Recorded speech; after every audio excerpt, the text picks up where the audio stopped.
The morning mist clung to the valley like a shroud as Virginia Peterson stood before the altar of the small mountain chapel, her trembling hands clasped in those of George Lewis.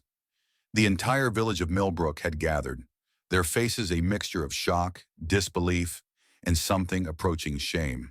The woman they had paid this rugged mountain man to take away forever was now becoming his bride, and the transformation before their eyes was nothing short of miraculous.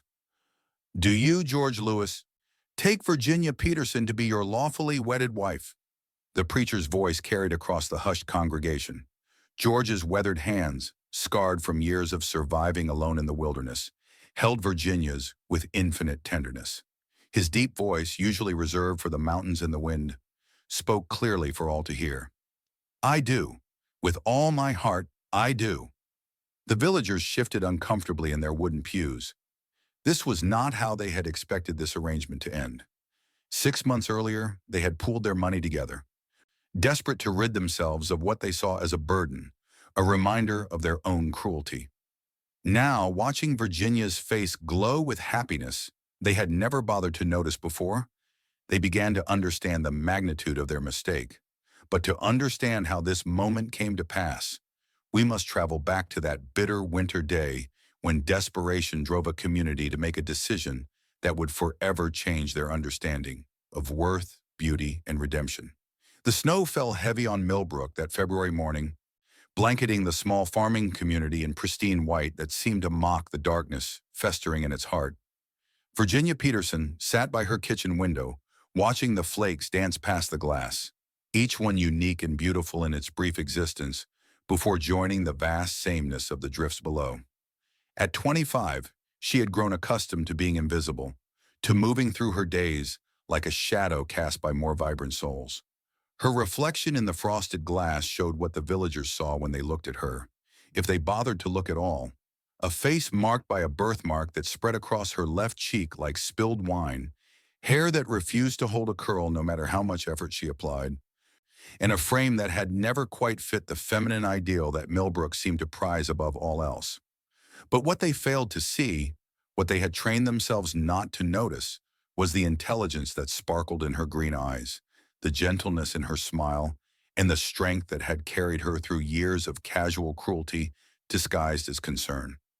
The knock at her door came just as the church bells finished chiming 9 o'clock.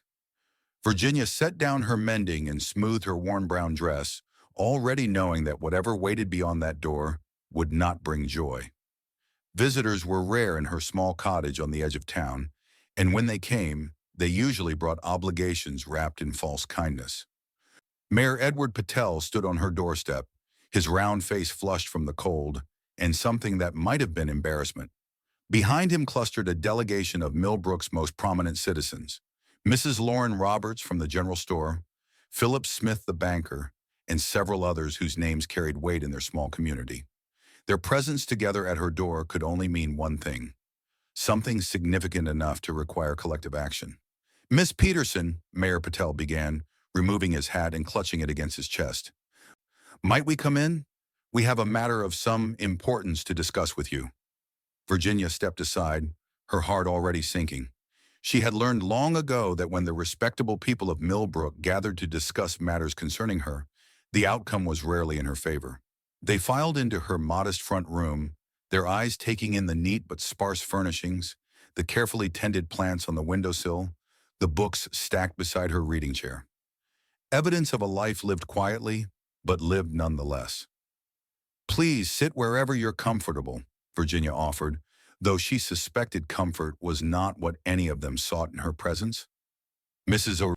Roberts perched on the edge of the sofa as if she feared contamination, while the men remained standing, their boots dripping melted snow onto Virginia's carefully swept floor.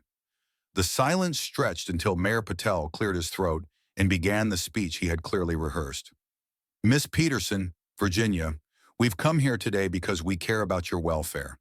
You've been alone now for 3 years since your dear mother passed, God rest her soul, and we've all noticed how difficult things have become for you. Virginia's hands folded in her lap, her knuckles white with tension. She had managed quite well on her own, actually. Her small garden provided vegetables through the growing season. She took in mending and washing to earn coin, and her needs were simple. But she sensed that her actual welfare was not the true concern here. Philip Smith stepped forward, his banker's precision evident in every word.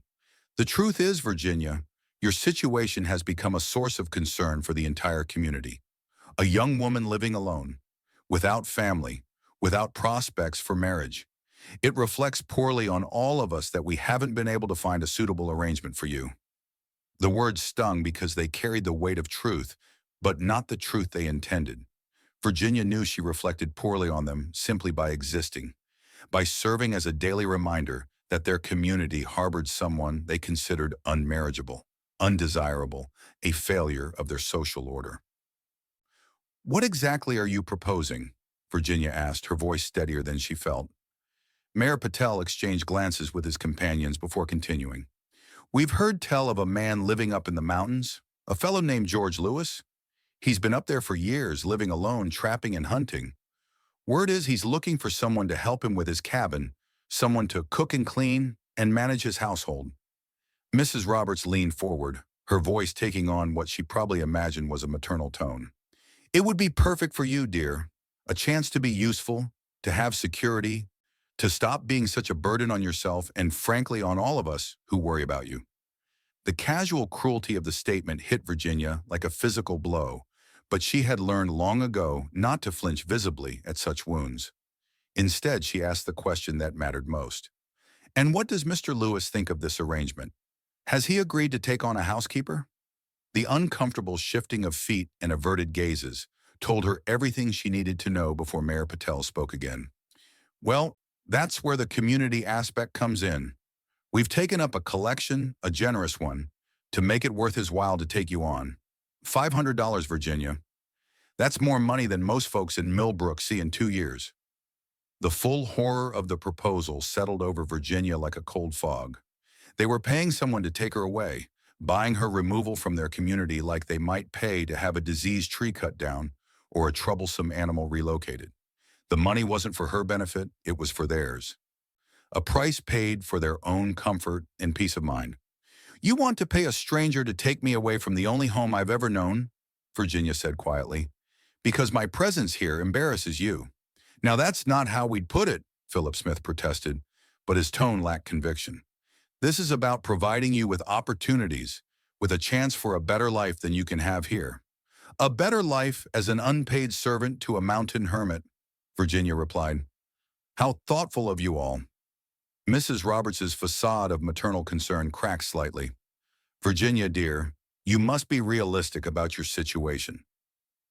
You're not getting any younger, and frankly, your chances of finding a husband here in Millbrook are, well, they're not good. This man Lewis, he's not looking for beauty or charm. He needs practical help, and you can provide that." The words were meant to be pragmatic, but they carried the full weight of the community's judgment.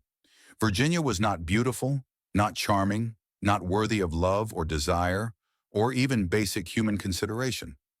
She was useful at best, and even that usefulness was something they were eager to export to the mountains where it wouldn't remind them of their own failures of compassion. "And if I refuse?" Virginia asked, though she already knew the answer. Mayor Patel's discomfort was evident as he delivered the implied threat wrapped in concern. "Well, Virginia, we hope it won't come to that, but you must understand the community has limited resources for supporting those who can't support themselves. Your rent here, the small allowances we've provided, the work we've sent your way, all of that depends on goodwill. And goodwill, well, it can be strained when someone refuses reasonable opportunities for improvement." The message was clear. Accept exile to the mountains or face a slow starvation of support that would eventually force her to leave anyway, but with nothing and nowhere to go. They had crafted their proposal to seem like kindness while ensuring she had no real choice. Virginia looked around her small front room at the life she had built from the scraps of acceptance they had thrown her way. It wasn't much, but it was hers. The book she had saved coin to buy, the quilt her mother had made, the small treasures that made a house into a home. All of it would be left behind if she accepted their offer, sacrificed to their need to cleanse their community of her inconvenient existence. "When would this arrangement begin?" she asked, her voice hollow with defeat. Mr. Lewis is expecting you within the week, Mayor Patel said, relief evident in his voice now that the unpleasant business was nearly concluded. We've already sent word that you'll be coming. He's agreed to the terms. Of course he had, Virginia thought bitterly. $500 was a fortune to a mountain hermit, more than enough to overcome any reluctance about taking in an unwanted woman. She wondered what they had told him about her, what description they had provided to justify the enormous payment. Probably nothing flattering. The delegation began to file out, their duty discharged, their consciences apparently clear. Mrs. Roberts paused at the door, her hand briefly touching Virginia's shoulder in what might have been meant as comfort. You'll see, dear, this will all work out for the best. Sometimes we have to be pushed toward our destiny. After they left, Virginia sat alone in her cottage as the snow continued to fall outside her window. Destiny, Mrs. Roberts had called it, as if being paid to disappear was some grand cosmic plan, rather than the simple cruelty of people who found her existence inconvenient. She had a week to pack up her life, to prepare herself for exile to the mountains and servitude to a stranger who had been bribed to accept her presence. But as she sat there in the gathering darkness, something unexpected began to grow alongside her despair. Anger, yes, but also a strange kind of relief. For 25 years, she had tried to make herself acceptable to Millbrook, to earn a place in a community that had never wanted her. She had been grateful for scraps of kindness, apologetic for taking up space, always trying to make herself smaller and less troublesome. Perhaps it was time to stop trying. Perhaps exile to the mountains, away from their judgment and casual cruelty, might offer something Millbrook never could, the chance to be herself without apology. The week passed quickly, filled with the painful business of deciding what could be carried and what must be left behind. Virginia packed her few precious possessions, her mother's Bible, 2 changes of clothes, her mending supplies, and 3 books that had been her companions through the loneliest nights. Everything else, the furniture, the kitchen goods, the small decorations that had made the cottage home, would remain for whoever came after her. On her last morning in Millbrook, Virginia stood once more at her kitchen window, watching the sun rise over the valley that had been her world. A few early risers were already moving about their morning routines, but none looked toward her cottage. Even in departure, she remained invisible to them. The sound of wagon wheels on the frozen ground announced the arrival of her transportation to the mountains. Mayor Patel had arranged for old Lionel Lee to drive her up the mountain road to where it ended, and from there she would walk the final mile to George Lewis's cabin. Lionel was one of the few people in Millbrook who had ever shown her genuine kindness, and his weathered face was kind now as he helped her load her few possessions into the wagon bed. You don't have to do this, you know, he said quietly, his voice barely audible over the creak of the wagon. There are other places, other towns. You could make a new start somewhere else. Virginia appreciated his concern, but she had no money for travel, no connections in other towns, no skills that would guarantee survival anywhere else. At least this arrangement offered shelter and food, even if it came at the cost of her freedom and dignity. It's already decided, she replied. Mr. Lewis is expecting me. The ride up the mountain took most of the morning, the wagon following a rough track that wound through increasingly dense forest. As they climbed higher, the air grew thinner and colder, and the trees pressed closer to the road until they seemed to form a tunnel of green and brown. Virginia had never been this far from Millbrook, and despite everything, she found herself fascinated by the wild beauty of the mountain landscape. When the road finally ended at a small clearing, Lionel helped her down from the wagon and pointed toward a barely visible path that disappeared into the trees. Follow that for about a mile, he said. It'll take you right to his place. You sure about this? Virginia? She shouldered her pack and picked up her small satchel, feeling the weight of her entire life reduced to what she could carry. I'm sure. Lionel climbed back onto his wagon, but hesitated before turning around. For what it's worth, I think they're fools down in Millbrook. You're worth 10 of any of them. The words were a gift she would carry with her up the mountain path, a reminder that not everyone in her old life had failed to see her worth. She waved goodbye as the wagon disappeared back down the mountain road, taking with it her last connection to the only world she had ever known. The path through the forest was well maintained but steep, winding between massive pine trees and over rocky outcroppings that offered glimpses of the valley far below. Virginia's pack grew heavier with each step, and her breath came in white puffs in the thin mountain air. She had always been strong from years of hard work, but this was a different kind of exertion, a test of endurance that pushed her body to its limits. After what felt like hours but was probably less than one, the trees began to thin, and she caught her first glimpse of smoke rising from a chimney ahead. The cabin that emerged from the forest was larger than she had expected, built of solid logs and chinked with clay, with a stone chimney that spoke of skilled craftsmanship. A small barn stood nearby, and she could see the outlines of a vegetable garden beneath the snow, evidence of someone who planned for more than mere survival. As she approached the cabin, the front door opened and George Lewis stepped onto the covered porch. Virginia's first sight of the man who had agreed to take her in for $500 was both reassuring and intimidating. He was tall and broad-shouldered, with dark hair touched by gray at the temples and a full beard that couldn't hide the strong lines of his face. His clothes were rough but clean, and his boots were well made and carefully maintained. This was not the wild hermit she had imagined, but a man who had chosen solitude without surrendering civilization. His eyes, a startling blue against his weathered skin, took in her travel-stained appearance without judgment. When he spoke, his voice was deep and quiet, unused to conversation, but not unkind. "You must be Virginia Peterson. I'm George Lewis. You made good time up the mountain." Virginia set down her satchel and tried to smooth her windblown hair, suddenly conscious of how she must look after the difficult climb. "Yes, sir. I hope I'm not arriving at an inconvenient time."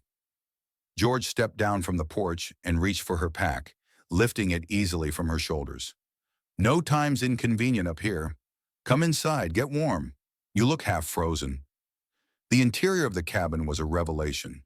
Virginia had expected rough bachelor quarters, but instead found a home that spoke of care and attention to comfort. The main room was dominated by a large stone fireplace where a cheerful fire crackled, casting warm light over furniture that, while simple, was well-crafted and carefully maintained. Books lined shelves built into the walls, more books than she had ever seen in one place outside of the church. The kitchen area was clean and well-organized, with copper pots hanging from hooks and supplies stored in neat rows. "This is beautiful," Virginia said, unable to hide her surprise. George set her pack by the door and gestured toward a chair near the fire. "Sit down, warm yourself. I'll make coffee." As he moved about the kitchen, Virginia studied her new environment with growing wonder. This was not the crude shelter of a hermit, but the carefully crafted home of a man who valued beauty and comfort, even in isolation. The books on the shelves ranged from practical manuals on farming and animal husbandry to volumes of poetry and philosophy. A chess set sat on a small table by the window, the pieces carved from dark and light wood with obvious skill. George returned with 2 steaming mugs and settled into the chair across from her. "I suppose we should discuss the arrangement," he said, his eyes focused on the fire, rather than on her face. "The folks from Millbrook were specific about what they wanted, but I'd like to hear it from you." Virginia wrapped her hands around the warm mug, grateful for something to occupy them. "They told me you needed help with housekeeping, cooking, managing your household, in exchange for room and board." George nodded slowly. "That's what they said. But they also paid me $500 to take you on, which is more than I'd need to hire help for a decade. Makes a man wonder what they weren't telling me."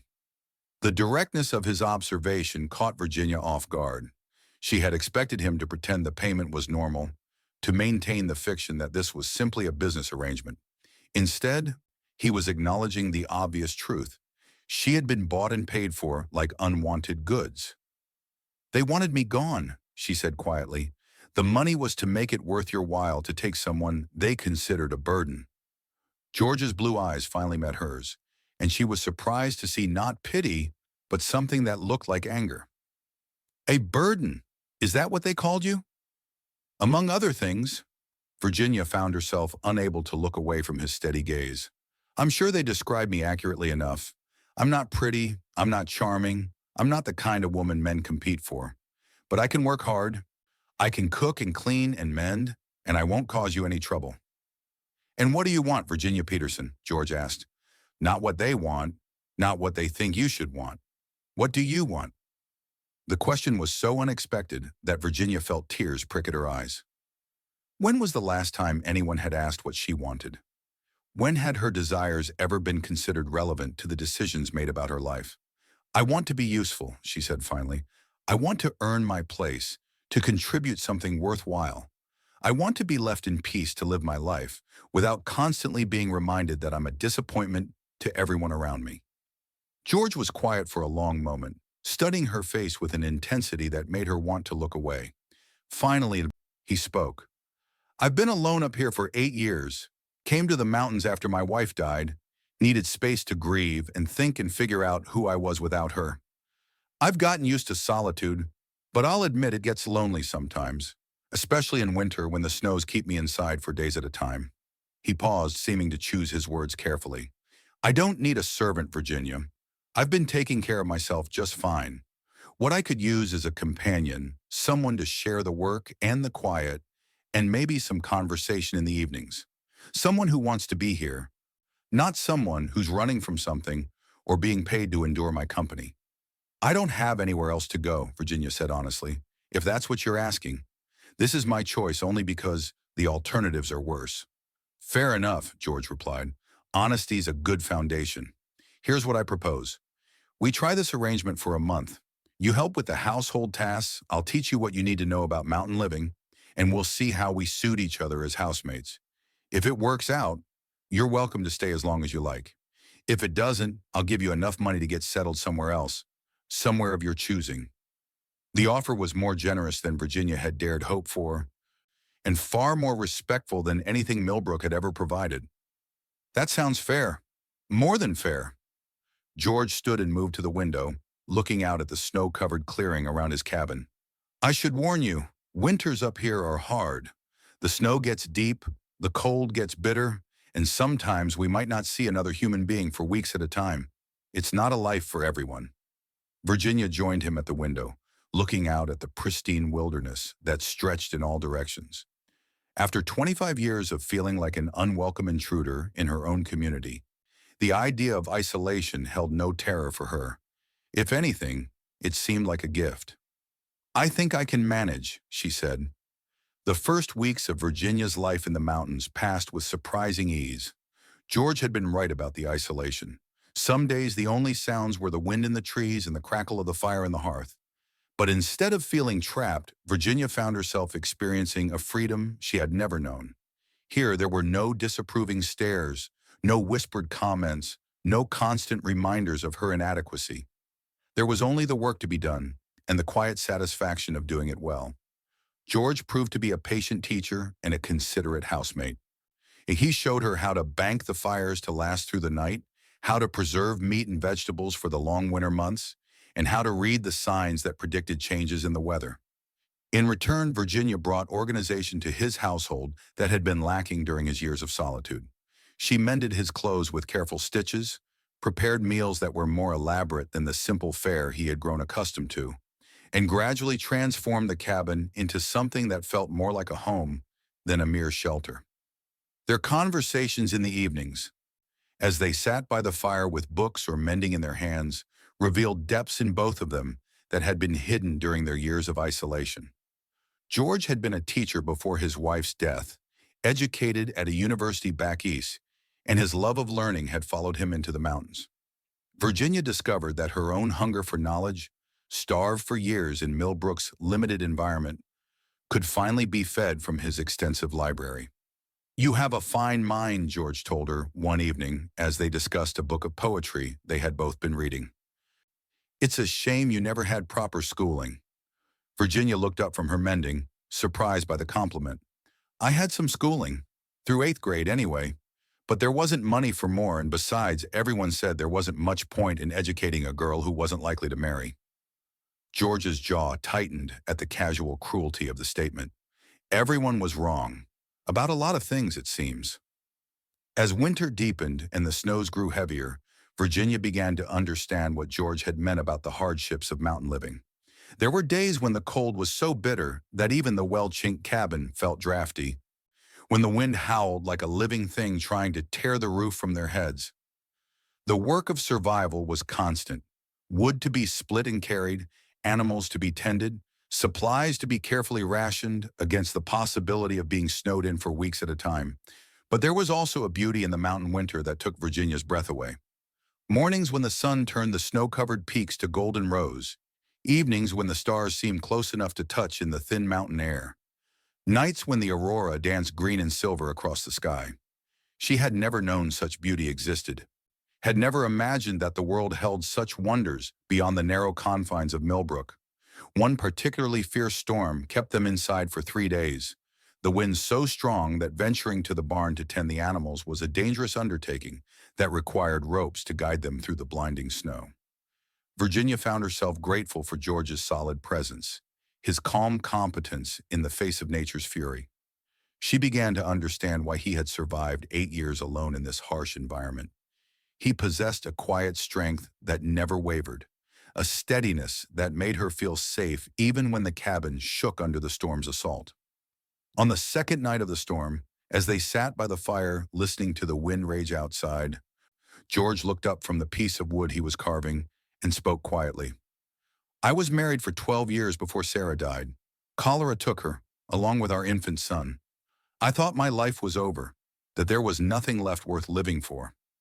Came up here to die, really, or at least to disappear from a world that had become too painful to bear."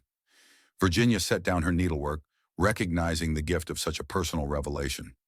George rarely spoke of his past, and she had learned not to pry into the grief that had driven him to the mountains. "But you didn't die," she said gently. "No, I didn't.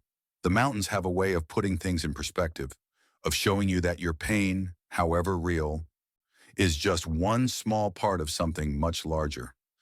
I learned to find peace here, learned to be grateful for what I had instead of mourning what I'd lost. But I never expected to find companionship again. Never thought I'd want to share this life with anyone else."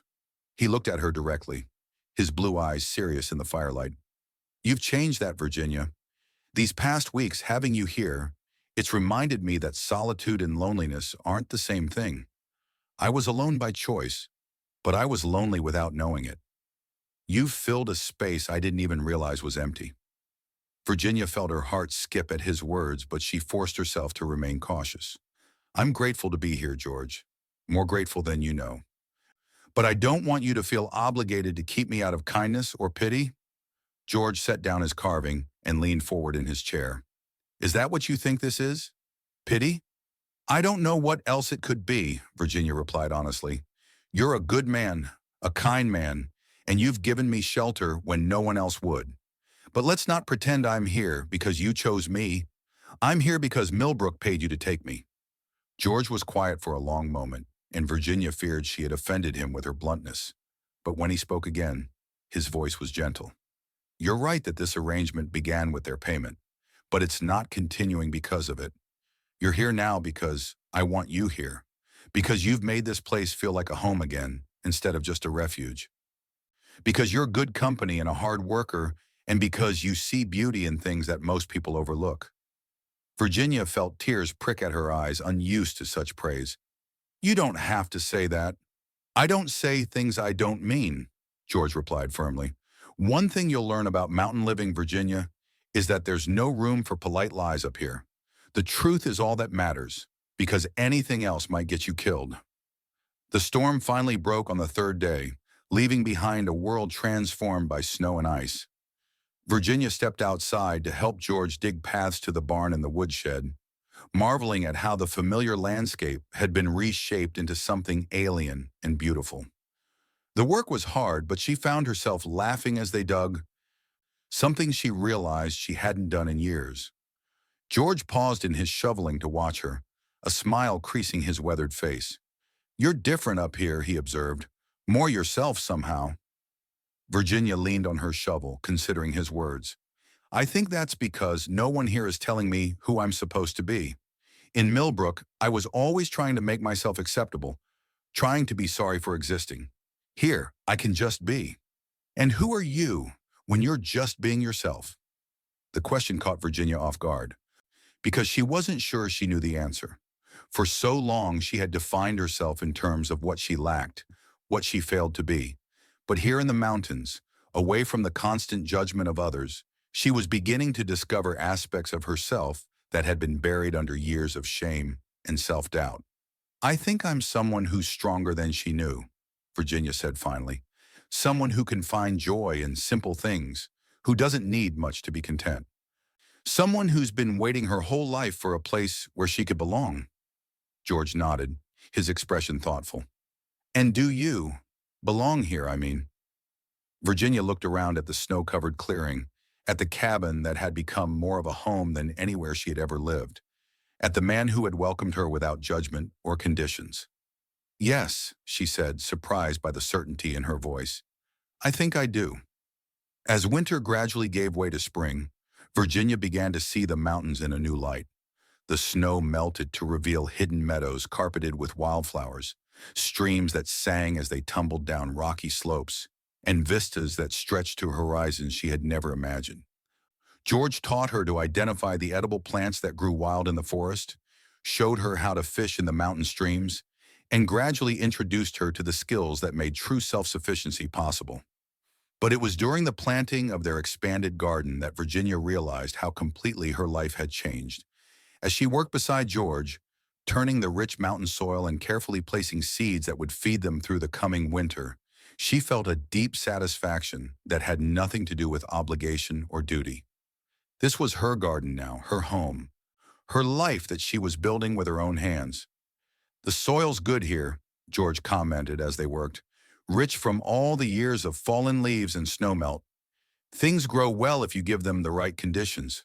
Virginia caught the deeper meaning in his words and smiled. People too, I imagine. People too, he agreed. That evening, as they sat on the porch watching the sunset paint the mountains in shades of gold and purple, George turned to Virginia with an expression she had never seen before. Virginia, I need to tell you something. That money from Millbrook, the $500 they paid me to take you in, I never spent it. It's been sitting in a jar in my bedroom, waiting. Virginia felt her heart sink. Waiting for what? Waiting for you to decide you wanted to leave, so I could give it to you to start over somewhere else. But also waiting because I hoped you'd decide to stay, and then I could give it to you anyway as a wedding gift. Virginia's breath caught in her throat. A wedding gift? George reached for her hand, his calloused fingers gentle against her skin. I know this isn't how these things are usually done. I know I should court you properly, with flowers and pretty words and all the things a woman deserves. But we're not living in the usual world up here. And I'm not a man who's good with pretty words anyway. He paused, seeming to gather his courage. What I can offer you is a partnership, Virginia. A life built together, shared equally between us. A home where you'll never have to apologize for existing, where your worth isn't measured by other people's standards.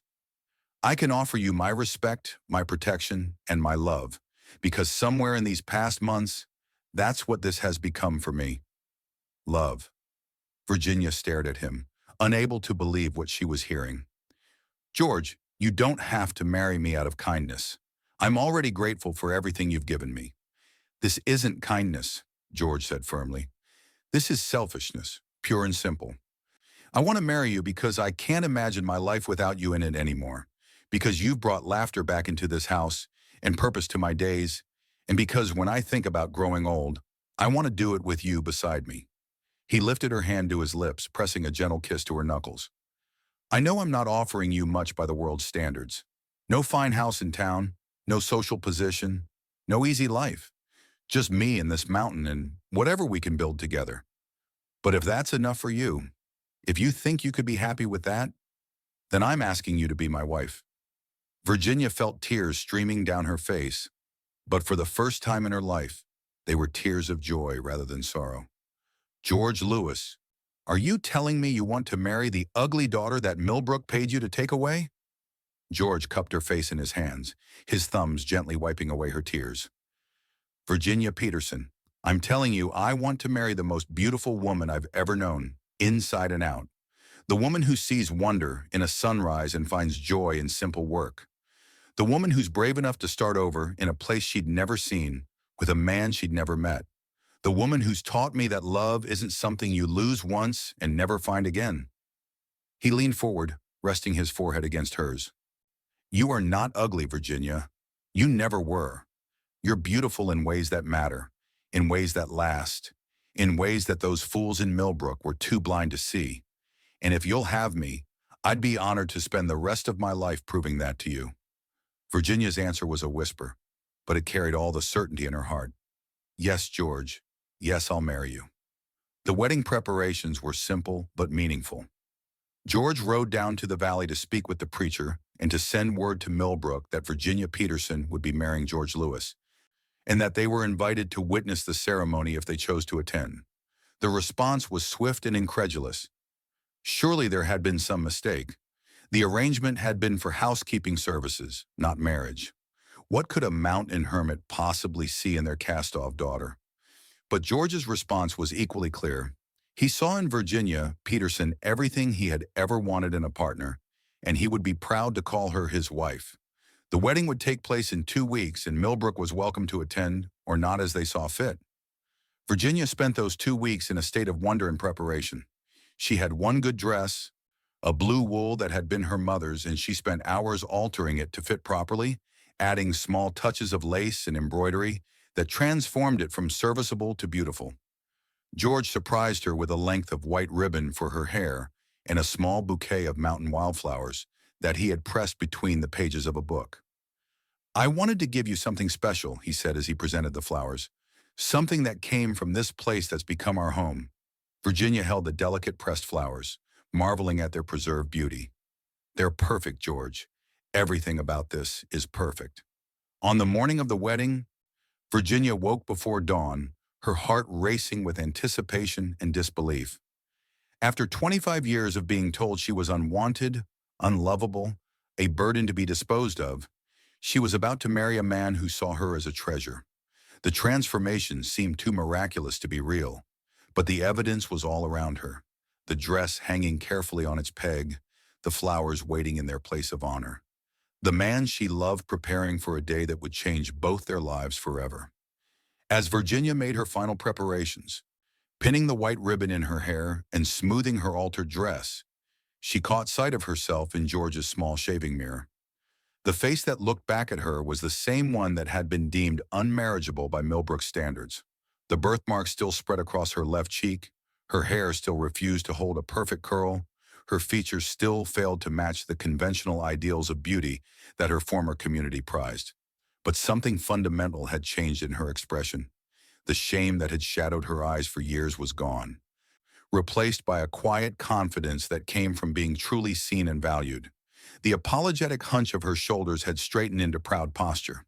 This was the face of a woman who knew she was loved, and that knowledge had transformed her more completely than any physical alteration could have done. George appeared in the doorway, dressed in his best clothes, a dark suit that spoke of his former life as a teacher.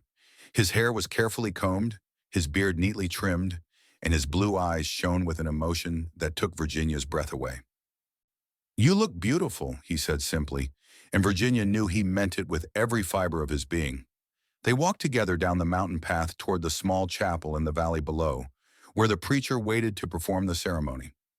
As they emerged from the forest, Virginia saw that a surprising number of people had gathered for their wedding. Not just the delegation from Millbrook who had come to witness this unexpected turn of events, but also the scattered mountain families who had heard the news and come to celebrate with their neighbor. The chapel was full when they arrived, and Virginia felt a moment of nervousness as she saw the faces of the Millbrook residents who had paid to have her removed from their community. Mayor Patel sat in the front pew, his expression unreadable. Mrs. Roberts was there, her face a study in confusion and disapproval. Philip Smith, the banker, looked as though he was trying to solve a mathematical equation that refused to balance. But there were other faces, too. Mountain families who had welcomed the news of George's marriage with genuine joy, the old preacher whose eyes twinkled with delight at this unexpected romance, and Lionel Lee from Millbrook, who had driven her up the mountain months ago and whose weathered face now beamed with satisfaction at seeing her happiness. As Virginia walked down the aisle on George's arm, she heard the whispers from the Millbrook contingent. "I can't believe he's actually marrying her. What could he possibly see in her?" $500, and he still went through with it. The words that would once have wounded her deeply now seemed to bounce off her like rain off a well-oiled coat. Their opinions no longer had the power to define her worth. George must have heard the whispers too, because he squeezed her arm gently and leaned down to whisper in her ear. Let them talk. They'll never understand what we have, and that's their loss, not ours. The ceremony itself was simple but profound. The preacher spoke about love that sees beyond surface appearances, about partnerships built on mutual respect and shared purpose, about the courage required to build a life together in the face of an uncertain world. When the time came for vows, George spoke first, his deep voice carrying clearly through the small chapel. Virginia, I take you as my wife, not because of any arrangement or obligation, but because you have become essential to my happiness and peace. You have brought light into my life when I thought I would live forever in shadow. I promise to cherish you, to protect you, to stand beside you in whatever challenges we may face, and to love you for all the days of my life. Virginia's voice shook slightly as she responded, but her words carried the weight of absolute truth. George, I take you as my husband with a heart full of gratitude and love. You have given me a home where I can be myself without apology, a partnership where I am valued and respected, and a love I never dared to hope for.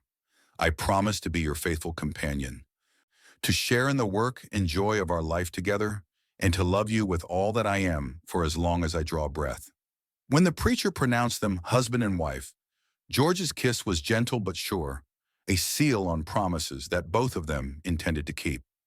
The chapel erupted in applause, led not by the stunned residents of Millbrook, but by the mountain families who understood that they had witnessed something precious. Two souls finding their perfect match against all odds. At the simple reception that followed in the chapel's fellowship hall, Virginia found herself surrounded by well-wishers whose genuine warmth stood in stark contrast to the awkward congratulations offered by her former neighbors. Mrs. Sarah Martinez, whose family lived on a neighboring mountain, embraced Virginia warmly. George is a good man, but he's been alone too long, she said. We're so happy he's found someone to share his life with. You'll be good for each other. Even some of the Millbrook residents seemed to be reconsidering their assumptions. Lionel Lee approached Virginia with tears in his eyes. I'm so happy for you, Virginia. You deserve all the joy in the world, and anyone with eyes can see that George Lewis thinks you hung the moon. That's how it should be. But it was Mayor Patel's approach that surprised Virginia the most. The man who had led the delegation to buy her removal from their community now stood before her with what appeared to be genuine shame in his expression. Mrs. Wright, Lewis, he said formally, I owe you an apology. We thought we were solving a problem, but we were blind to what we were really doing. You deserved better from us, better from your community. I hope you'll find it in your heart to forgive us someday. Virginia studied his face, seeing what appeared to be genuine remorse. Thank you for saying that, Mayor Patel. I hope Millbrook will do better by the next person who doesn't fit their expectations. As the afternoon wore on and the celebration continued, Virginia found herself standing apart for a moment, watching her new husband as he talked with their guests. George's face was animated in a way she had rarely seen, his usual quiet reserve replaced by obvious joy. This was a man celebrating not just a wedding, but a transformation, the end of his long exile from human connection. Mrs. Roberts approached her, holding a cup of punch and wearing an expression of grudging curiosity. I have to ask, Virginia, what did you do to make him fall in love with you? I mean, we all know why you were sent up there, and it wasn't to catch a husband. Virginia smiled, feeling no anger at the question that revealed so much about Mrs. Roberts' understanding of love and worth. I didn't do anything special, Mrs. Roberts. I was just myself. George fell in love with who I really am, not with who I was pretending to be to make other people comfortable. But surely you must have set your cap for him, used some feminine wiles to entrap him. Mrs. Roberts persisted, unable to accept that genuine affection could explain the situation. The only thing I did, Virginia said gently, was to stop believing that I was worthless just because other people said I was. Once I did that, I was free to see that George valued me, and to value myself enough to accept his love. Mrs. Roberts looked confused, as though Virginia had spoken in a foreign language. The concept that worth might be intrinsic rather than externally determined was clearly foreign to her worldview. As the sun began to set behind the mountains, George appeared at Virginia's side, ready to escort his new wife home to their mountain cabin. The guests gathered to see them off, throwing rice and calling out blessings for their future happiness. Virginia climbed into the wagon beside her husband, her heart so full of joy she thought it might burst. The ride up the mountain was quiet, both of them lost in their own thoughts about the day and what it meant for their future. As they reached the familiar clearing and saw their cabin waiting in the gathering dusk, George helped Virginia down from the wagon and stood for a moment holding her hands. "Any regrets, Mrs. Lewis?" he asked softly. Virginia looked around at the mountains that had become her sanctuary, at the cabin that was now truly her home, at the man who had seen past everything that had made her feel worthless to find the treasure underneath. "Only one," she said, smiling up at him. "I regret that it took me 25 years to find you." George laughed, a sound of pure happiness that echoed off the mountain peaks surrounding them. "Then we're even because I regret that I was too much of a fool to come looking for you sooner." He swept her up in his arms, carrying her across the threshold of their cabin as tradition demanded, but also as a symbol of the new life they were beginning together. Inside, the fire that George had banked before they left was still glowing warmly, welcoming them home to their first evening as husband and wife. As Virginia changed from her wedding dress into more practical clothes, she reflected on the extraordinary journey that had brought her to this moment. 6 months ago, she had been a burden that Millbrook was eager to dispose of, a woman so undesirable that they had to pay someone to take her away. Tonight, she was a cherished wife, a partner in a life built on mutual respect and genuine love, a woman who had found her place in the world at last. George was waiting for her by the fire when she emerged from their bedroom, 2 cups of coffee steaming on the table beside him. He had changed as well, trading his wedding suit for the comfortable work clothes that were his usual attire, but his eyes still held the same wonder and joy that had marked this day as extraordinary. "I have something for you," he said, reaching into the wooden box where he kept his most precious possessions. He withdrew a small leather journal, its pages blank and ready for whatever words might fill them. "I thought you might like to record our life together, starting from today. Your thoughts, your observations, maybe some of those poems you write when you think I'm not watching." Virginia accepted the journal with reverence, running her fingers over the smooth leather cover. "You knew about the poems?" "I know about a lot of things you think you keep hidden," George said with a smile. "I know you sing while you work in the garden, and that you talk to the chickens as if they were old friends. I know you cry sometimes when you read, not from sadness, but from joy at finding something beautiful. I know you're far more remarkable than you give yourself credit for." Virginia felt tears prick at her eyes again, overwhelmed by the depth of his attention and understanding. "How did you see all that when no one else ever did?" "Because I was looking," George said simply. "Really looking, not just glancing and making assumptions. And because I recognized something in you that I understood, something that called to something in me." They sat together by the fire, talking quietly about their hopes and plans for the future. George spoke of expanding their garden, maybe getting a few more animals, building additions to the cabin as their needs grew. Virginia shared her dreams of learning new skills, of maybe teaching some of the mountain children to read, of creating a life that was rich in purpose and meaning, even if it was simple in its material aspects. "Do you think we'll be happy?" Virginia asked as the fire began to burn low. George reached for her hand, intertwining their fingers with the same gentle certainty that had marked all his gestures toward her. "I think we'll be whatever we choose to be. Happy if we work at it, content if we appreciate what we have, fulfilled if we find ways to make our lives meaningful. But most of all, I think we'll be together, and that's enough to build everything else on." As they prepared for bed on their wedding night, Virginia caught sight of herself again in the mirror. The woman looking back at her was the same one who had been deemed unmarriageable by Millbrook's standards, but she was also completely transformed. This was a woman who knew she was loved, who had found her place in the world, who had learned that worth was not determined by other people's opinions, but by the quality of one's character and the depth of one's heart. The months that followed their wedding were the happiest of Virginia's life. She and George settled into the rhythm of married life with surprising ease, their different strengths complementing each other perfectly. George's steady competence and mountain wisdom balanced Virginia's enthusiasm for learning and her gift for bringing warmth and organization to their home. Together, they created a partnership that was stronger than either of them could have been alone.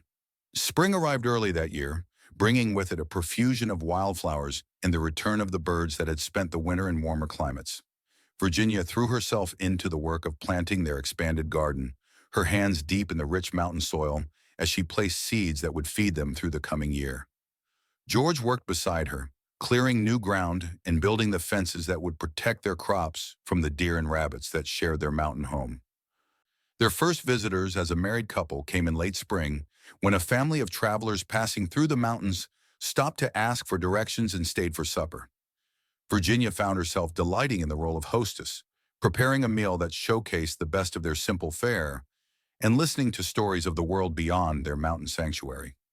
"You've got yourself a treasure here," the traveler told George as they prepared to leave the next morning. "A woman who can make strangers feel like family. That's a rare gift." George's smile was full of pride as he watched Virginia wave goodbye to their guests. "Don't I know it?" he replied. Summer brought its own challenges and rewards. The garden flourished under Virginia's careful tending, producing more vegetables than they had ever grown before. George taught her to preserve the surplus, and their root cellar gradually filled with jars and barrels that would sustain them through the winter months. Virginia learned to milk their cow, to churn butter, and to manage the chickens that provided them with fresh eggs and the occasional roast dinner. But it was the quiet moments that Virginia treasured most.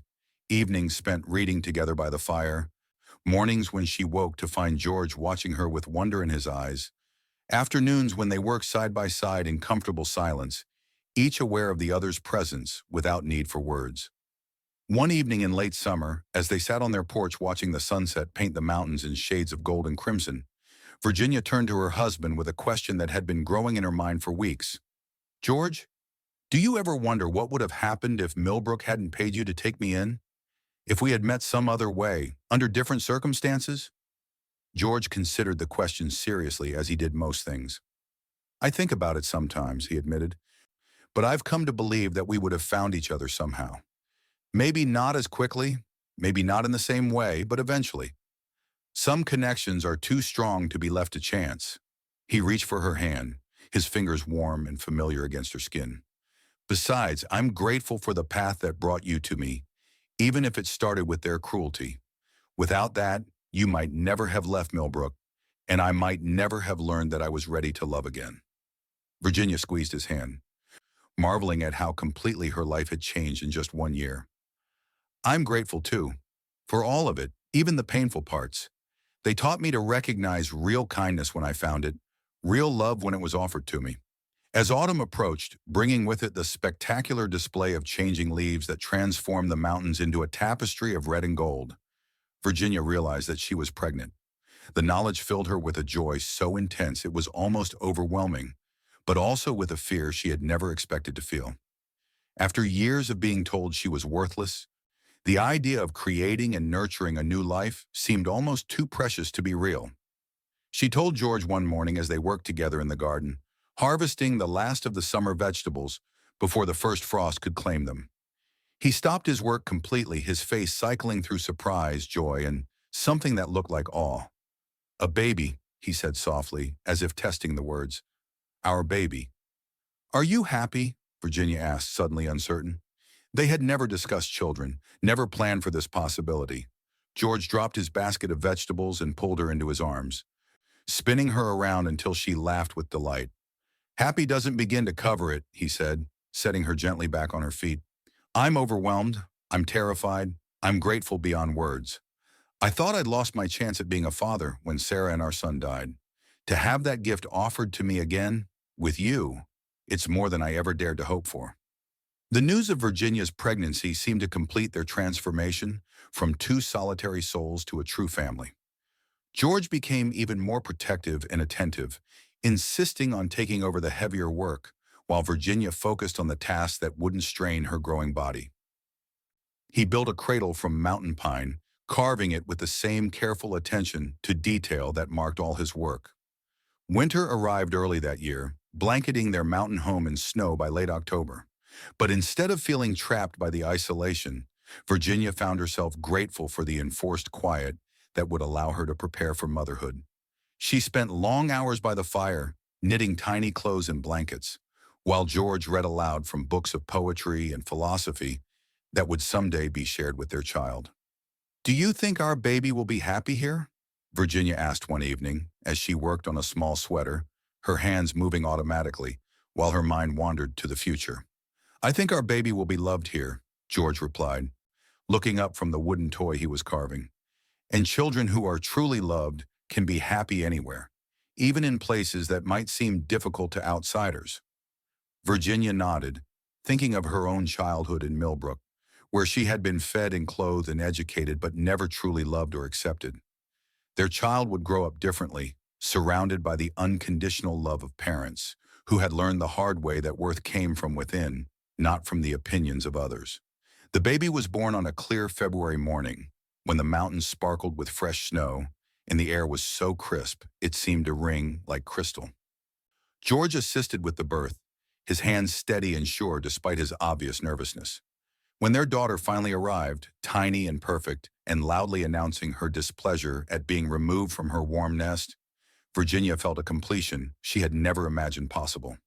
"She's beautiful," George whispered, cradling his daughter with the same gentle reverence he had always shown Virginia. "Perfect in every way." Virginia looked down at her baby, seeing George's blue eyes and her own determined chin, and felt a fierce protectiveness surge through her. This child would never know the pain of being judged and found wanting. She would grow up secure in her parents' love, confident in her own worth, free to become whatever her heart and mind could envision. They named her Hope, because she represented everything they had dared to dream of and more. As Virginia nursed her daughter for the first time, she thought about the journey that had brought them to this moment. A year and a half ago, she had been a burden that Millbrook was eager to dispose of. Now she was a wife, a mother, a woman who had found her place in the world and claimed it with both hands. Spring came late that year, but when it finally arrived, it brought with it visitors that Virginia had not expected. A delegation from Millbrook made the difficult journey up the mountain, led by Mayor Patel and including several of the same people who had paid to have her removed from their community. Virginia met them on the porch, baby Hope sleeping peacefully in her arms, George standing protectively beside her.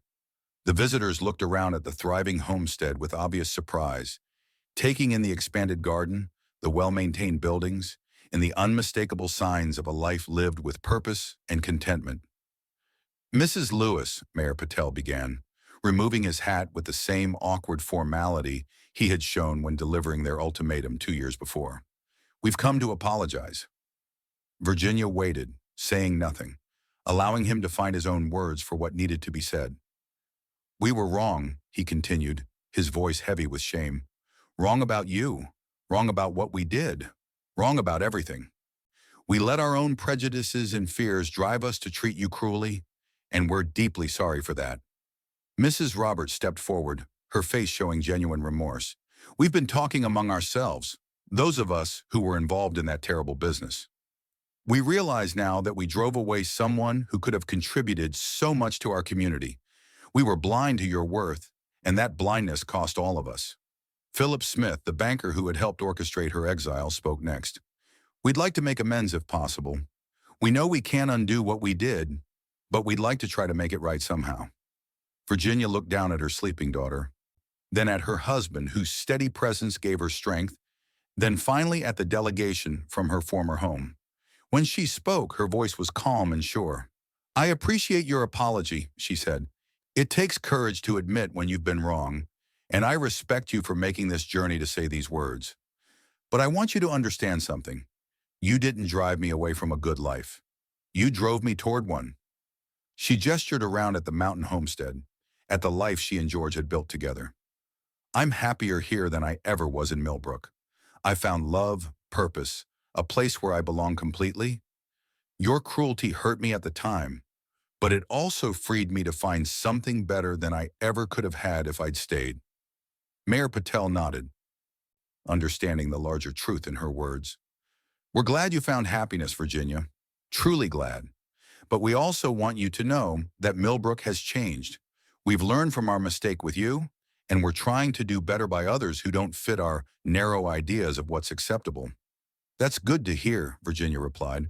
I hope you'll remember that everyone has worth, even if it's not immediately obvious to you.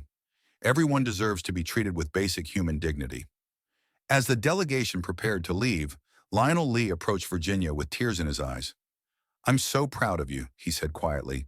You've become everything I always knew you could be, given the chance. Virginia embraced the old man who had been one of the few sources of kindness in her former life.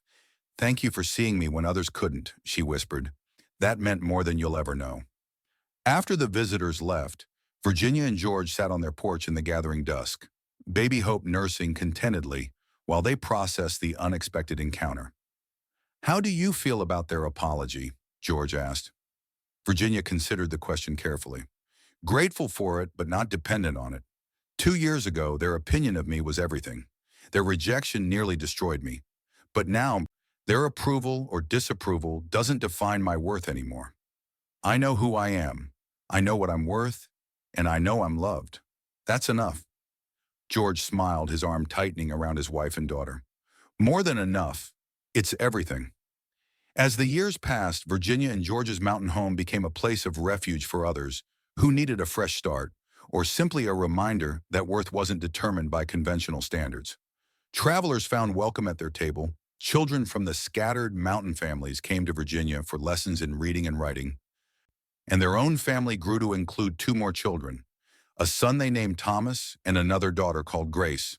The story of the ugly daughter who became a mountain bride became legend in the valleys below, told and retold as an example of how wrong first impressions could be and how love could transform lives in ways that seem miraculous. But for Virginia, there was no miracle involved, only the simple truth that everyone deserved to be seen clearly and loved completely. On their 10th wedding anniversary, as they sat on their porch watching their children play in the meadow below their cabin, George turned to Virginia with the same wonder in his eyes that had marked their wedding day. Do you ever regret it? He asked. Leaving everything you knew to come up here with a stranger? Virginia looked around at the life they had built together, the thriving homestead, the children whose laughter filled their days with joy, the partnership that had grown stronger with each passing year.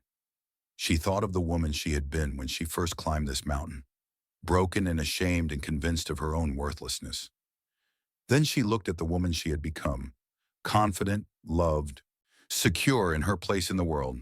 Never, she said, reaching for his hand with the same certainty that had marked all the important moments of their life together. This is exactly where I was always meant to be. The mountains around them stood eternal and unchanging, witnesses to a love story that had begun with cruelty, but had blossomed into something beautiful beyond imagining. In the valley below, Millbrook continued its daily life, hopefully wiser for the lesson they had learned about the danger of judging worth by surface appearances. And on their mountain, Virginia and George Lewis continued to prove every day that love could indeed transform lives, that everyone deserved to be cherished for who they truly were, and that sometimes the most beautiful stories began with the darkest moments. The village had paid the mountain man to take away their ugly daughter, but in the end, he had given her something far more valuable than they had ever offered, the chance to discover that she had never been ugly at all, only unseen by people who had forgotten how to look with their hearts instead of their eyes.